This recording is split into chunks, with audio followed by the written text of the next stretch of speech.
గణపతి, ఏకదంతుడు అనే 2 నామాల తర్వాత హేరంబుడు అనే నామాన్ని మనం చెప్పుకోవాలి. దీనార్థవాచకో హేశ్చ రంభ పాలకవాచక పాలకం దీనలోకానాం హేరంబం ప్రణమామ్యం.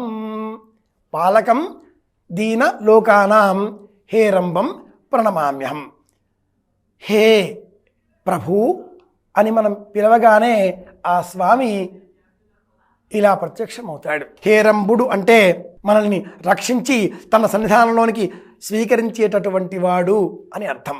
రంభ పాలకవాచక పాలించేటటువంటి వాడు అని అర్థం. రుద్ర సమీపే రంభతే తిష్టతీతి హేరంబ. హే రుద్ర సమీపే రంభతే తిష్టతీతి హేరంబ.